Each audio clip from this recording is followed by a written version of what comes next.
MB sulla traccia. Sbagliamo troppo e non chiediamo scusa. Oh sì, oh no, oh, preghiamo poco e una perenne accusa. Va bene, però ci vorrebbe più umiltà, non poca umanità, nel tendersi la mano senza orgoglio e crudeltà. Dalle un bacio e passerà la tua divinità, non la tua vittima. Il bene genera bene, il male ti distruggerà.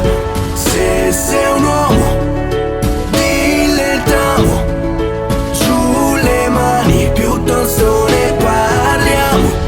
Odiarsi forte fino alla morte. Se sei un uomo torna tu anche un migliaio di volte. Cambio canale in TV ma la storia è sempre la stessa. Donna stuprata, donna ammazzata, storia uguale, vittima diversa. E mi chiedo come un uomo possa, se sei un uomo prima di fare una mossa, dati una scossa, basta uno sguardo, capirsi. Fa male litigare ma fa peggio picchiare, perché è impossibile pentirsi. Stavolta no, niente santi e cristi, dal sangue di una donna se è impossibile pulirsi. Frate, io di uomini ne ho visti, uomini che dopo 50 anni regalano fiori misti. Ho visto nonno male quando non è stata male, l'ha voluta chiamare perché non smetteva di tremare. Tornata dall'ospedale, l'ha guardata come se fosse la prima volta, come se fosse il mare. Fa male oggi vedere che questo è scomparso. L'amore è oramai un sentimento scarso. E adesso dimmi cosa c'è rimasto. Il sorriso di una donna, questo ti prego non cancellarlo. Se sei un uomo, dilettiamo, giù le mani, piuttosto ne parliamo.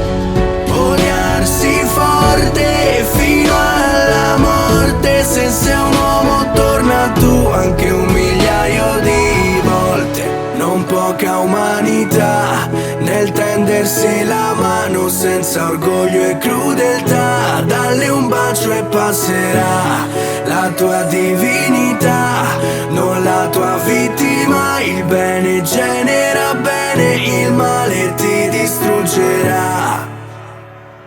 E se sei un uomo dilettiamo, io dico no alla violenza, io dico no all'inferno.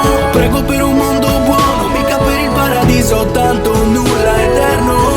E quando la rabbia entra in te, prendi la schiaffi e vinci tu. E se ancora speri in Dio, guardati allo specchio e capirai che il tuo Dio sei solo tu. Se sei un uomo, dilettiamo, giù le mani, piuttosto ne parliamo. Odiarsi forte fino alla morte. Se sei un uomo torna tu anche un migliaio di volte.